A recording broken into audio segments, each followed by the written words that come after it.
તમે આંકડો સર્ચ કરશે ને તો ખબર પડશે કે દર વર્ષે 10 થી 15 લાખ લોકો ભારતમાં તમાકુના લીધે મરી જાય છે.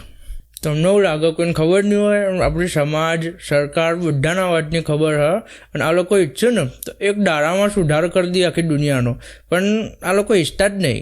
અને સમાજના આગેવાનો બધા આખા ગામના નાટકો કરી રાખશે, પણ જે વાસ્તવમાં જે જરૂર છે કામ કરવાની તો એક ચકલું એ નહીં ફરકે. એક નકલી મગજમાં કલ્પનાથી એક યુદ્ધ બનાવીને લડે જ હોય છે, પણ વાસ્તવમાં જો લડવાની જરૂર છે તો એક ચકલું એ નહીં ફરકે. આખો સમાજ જ ભ્રષ્ટ છે બેન, અને આ સમાજને ખુશ કરવાવાળા અમે લોકો મહામૂર્ખા.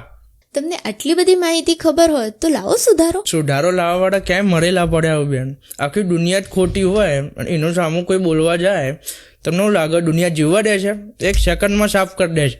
તમે હોશિયાર તો છો, સારું ભણીને તમે દુનિયા સુધારી શક્યા હોત.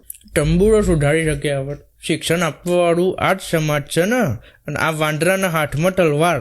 આ સમાજના હાથમાં શિક્ષાને હું થાય ખબર નહીં પડતી તમને.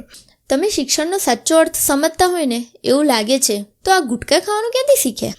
ગુજરાતમાં ઘરની બહાર નીકળો તમે તો લાઇબ્રેરી થોડી જોવા મળે, પાનના ગલ્લા જોવા મળે.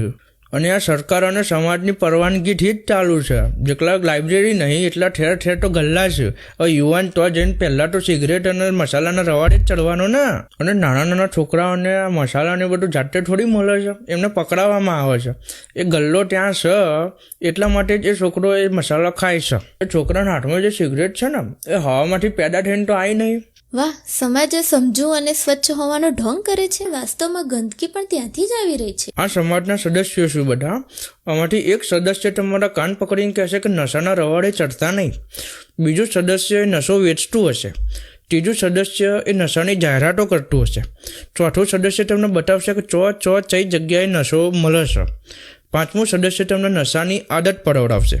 આ બધા ભેગા થઈને તમારી પત્તા ઠોકી નાખશે, અને આ વ્યવસ્થાનો જે વિરોધ કરશે એના લોકો માન નાખશે. ગજબ, તમે મારી આંખો ખોલી દીધી. બંધ કરી દે ને કે કોઈક માન નાખશે. એ મિત્રો, આખો વિડીયો તો જબરજસ્ત છે. નીચેની લિંક ઉપર ક્લિક કરો અને જોઈ લો.